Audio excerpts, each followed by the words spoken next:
Buenos días, mi nombre es Kevin Simbaña y yo voy a hablar acerca de la responsabilidad internacional que lo podemos encontrar en el libro de Díaz de Velasco del año 2013. Los comportamientos de los sujetos del derecho internacional pueden ser vistos desde dos puntos, desde su conformidad o desde su contrariedad. Si este accionar que es evaluado está en contra del ordenamiento jurídico o es contrario a él, estamos hablando de un hecho ilícito que genera responsabilidad internacional. La responsabilidad internacional tenía ciertas características. Se genera por un hecho internacionalmente ilícito, que existe una relación entre Estado y Estado, es decir, que no se consideran otros sujetos del DIP, y las consecuencias se traducían en hechos reparables por parte del Estado agresor. Sin embargo, las nuevas corrientes han afirmado que estas no son las únicas características. Estas son la existencia de otros sujetos internacionales. También la aceptación de la existencia de normas erga omnes, las cuales su incumplimiento pueden causar una responsabilidad de gravedad o agravada. Sin embargo, también hay que preguntarse a qué se refiere con un hecho internacionalmente ilícito. El hecho internacionalmente ilícito es un hecho que se puede atribuir a un sujeto del derecho internacional, que al incurrir en una violación del derecho internacional está atentando en contra del derecho de otros sujetos, y es aquí donde se forma la responsabilidad internacional. Es oportuno aclarar que se deben distinguir entre dos tipos de ilicitudes. Estas son: el relativo al derecho objetivo resulta de la violación de un ordenamiento jurídico preestablecido, y por otro lado, el relativo al derecho subjetivo supone un derecho violado a partir del incumplimiento de una obligación. Primero se analizará el elemento subjetivo o el elemento de la atribución. Las características principales de esto es que siempre se le debe atribuir al Estado. También, por regla general, siempre se debe aplicar al Estado cuando existe un incumplimiento de la ley o una violación de una obligación por parte de sus agentes o de sus órganos. Así, el Estado también deberá responder por tres principales aspectos.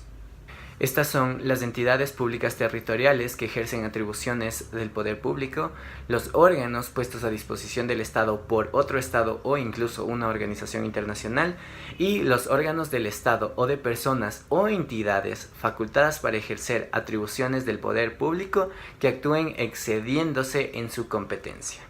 También se considera responsable al Estado cuando el comportamiento de una persona o de un grupo de personas que actuaron bajo las instrucciones o bajo las indicaciones por el control del Estado.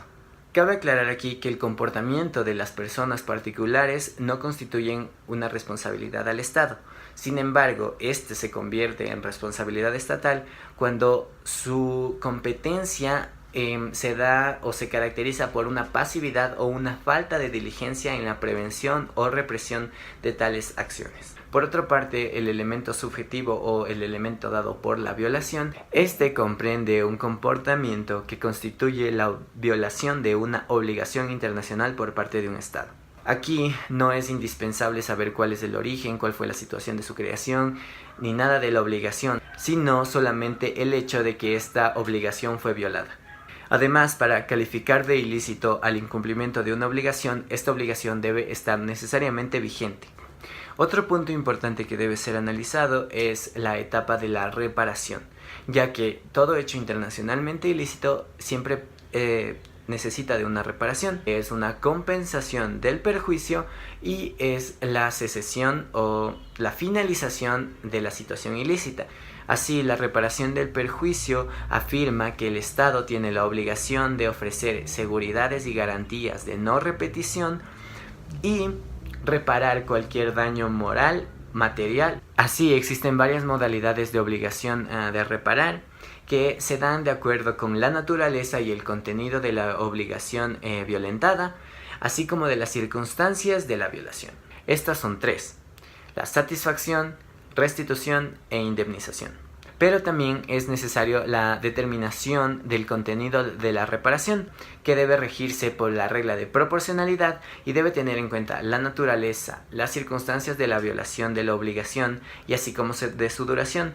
Además, también es necesario saber el origen y el contenido de la obligación violada para que se pueda dar este proceso de reparación. Entonces, el primero es la satisfacción, que es una forma de enjugar los daños morales ocasionados por el Estado. Es una obligación del Estado responsable en medida que ese perjuicio no pueda ser reparado mediante la restitución o la indemnización. Este también debe ser proporcional al perjuicio y no puede adoptar ninguna forma humillante para el Estado responsable. Esto quiere decir que no puede haber un castigo público o unas disculpas por los funcionarios responsables. Por otro lado, la restitución es la forma más perfecta de reparación, ya que apunta a restablecer el statu quo ante, borrando todas las consecuencias del hecho ilícito.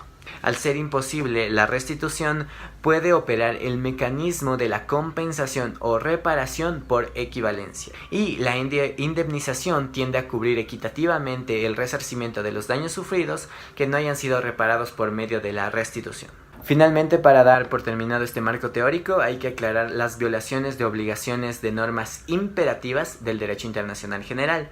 Estas pueden dar origen a una responsabilidad internacional severa cuando se incumplan obligaciones erga omnes. Un ejemplo claro es el crimen internacional, es decir, si un Estado incurre en crímenes internacionales, no existirá ninguna forma de reparación, sino que como afecta al derecho internacional general, deben haber consecuencias severas sobre tal Estado.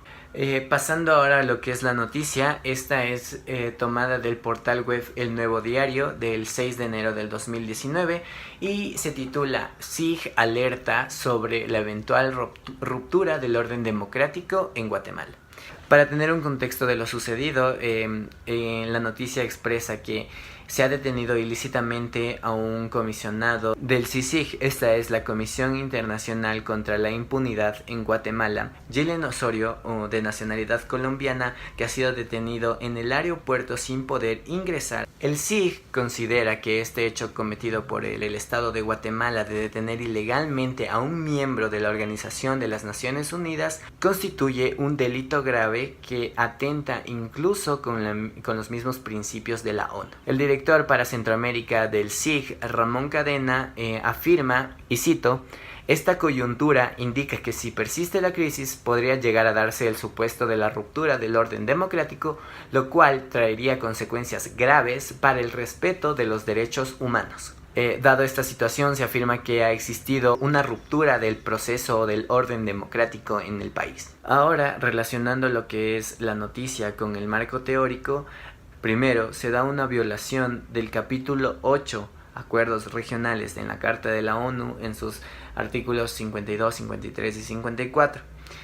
Segundo, el CICIG es un acuerdo firmado entre la ONU y el gobierno de Guatemala para investigar cuerpos ilegales dentro del país. También se están violentando ciertos artículos de esta comisión firmada, ya que el artículo 6 en el inciso A afirma sobre la libertad de movimiento por toda Guatemala de cualquier comisionado del CICIG.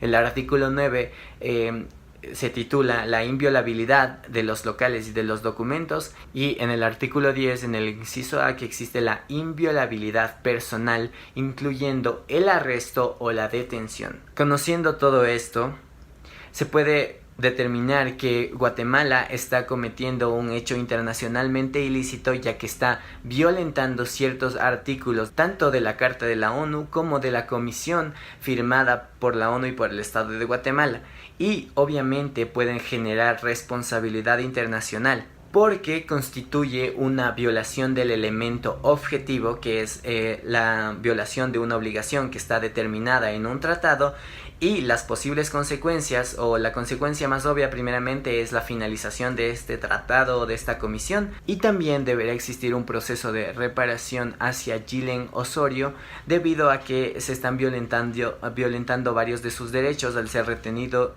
sin razón alguna en un aeropuerto por el cual él tenía el derecho, por ser parte de la comisión, de transitar libremente. Además, también es evidenciable cómo este problema involucra a las nuevas corrientes que afirman que no solamente los problemas o la responsabilidad internacional se daría entre estados, sino también entre organizaciones internacionales, tal como es la ONU y tal como es el Estado de Guatemala. Entonces, se puede afirmar que Guatemala tiene una responsabilidad internacional primeramente con la ONU y segundo con Gillen Osorio. Muchas gracias.